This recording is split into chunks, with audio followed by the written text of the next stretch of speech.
What's going on, guys, and welcome back to Footy with an Edge. We're here today for the Manchester Derby preview, and what seems like the first of many games that are just do or die for Ruben Amorim for the rest of the season. Because in typical United fashion, we're looking for one result to be make or break, right?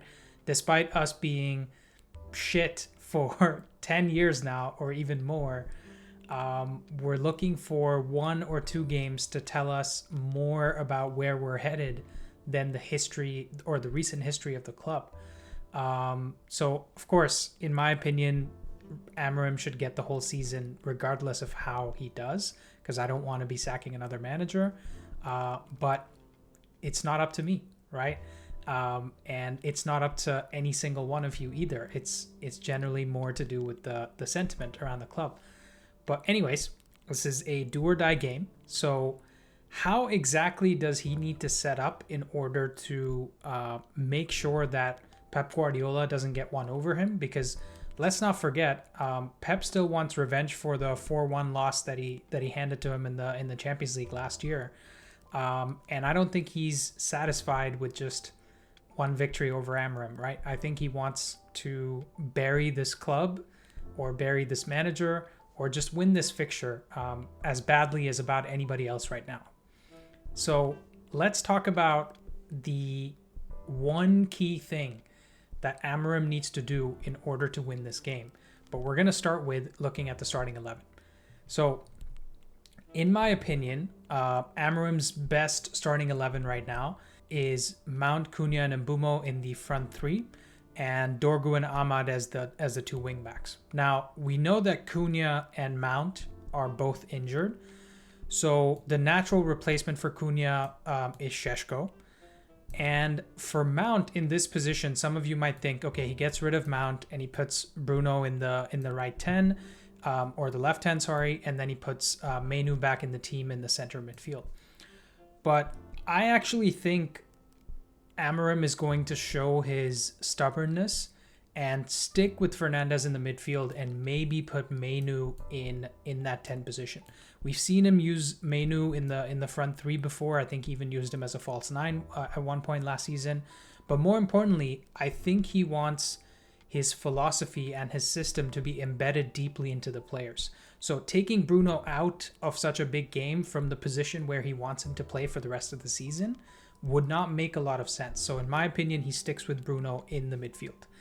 And then I actually think he's going to get Ahmad out of the team and play Dalot on the right wing, because we need a little bit more defensive cover, and perhaps this might also be Mazraoui on the right wing back position, but let's say it's Dalot for now, because he does actually have a decent cross on him, given that he has enough space on the right-hand side. And we know Šeško has a crazy leap, like that basketball player vertical, that he could score some headers with. So I think Dalot on the right wing makes sense. And I think this is the starting 11 that he's going to go with. And for City, I think he's going to play Diaz and Stones in the back. Obviously, Rodri's going to be in the midfield. Reinders and Silva, definitely their two best central midfielders. And Bob has been playing almost every game since the beginning of the season. And I believe their left winger got injured in the last game. I forget his name now, but Doku's probably going to start. Oh, Marmoush. Marmoush got injured in the international break, so I think Doku's going to start on the left wing. Now, with this starting 11, I think there are going to be some problems that United can cause for themselves, and also some problems that Pep can easily inflict onto this team if he's willing to be a little less stubborn for this game. So let's talk about that next. Okay, so this is Amorim's structure in possession, right? We have the wingback pushing up pretty high. We have Mainoo, who's going to be the left 10 for this game, in my opinion. And Šeško up here in the middle, Mbeumo on the right-hand side, working with Dalot to maybe put some crosses into the box, and Casemiro and Fernandes in the middle.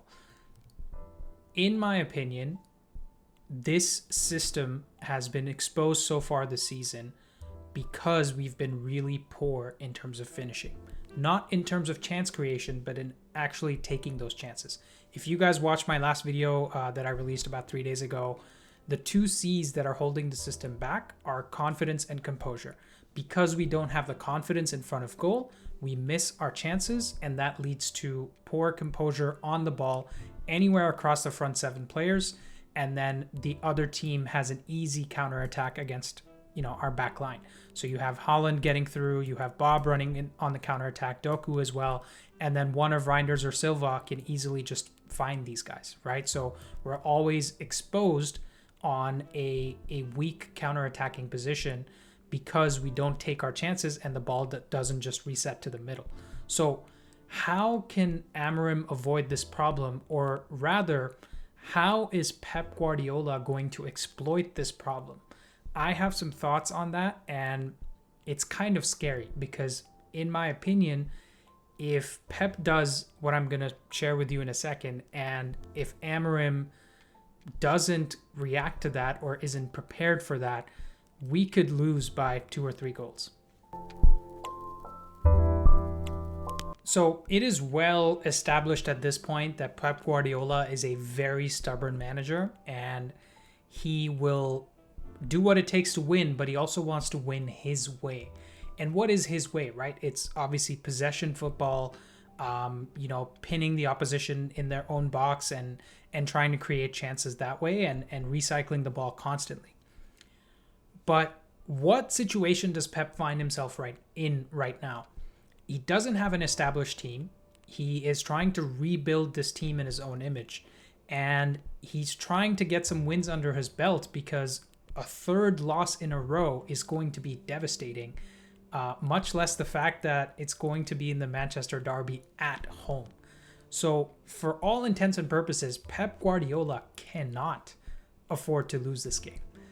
And Ruben Amorim, on the other side, also cannot afford to lose this game. So the question is, what is the easiest tactical thing that Pep Guardiola can do to win this game? And if we take a leaf out of Arteta's book from game week 1, we created a lot of chances against Arsenal. We played the better football, but what did Arsenal do well? They sat back and defended in a compact shape. And what did it get them? They got a scrappy goal to win the game, and they probably had some chances to beat us on the counterattack as well, but their attack just wasn't clicking. So on the one side, Pep is very stubborn, but on the other side, he needs to win this game.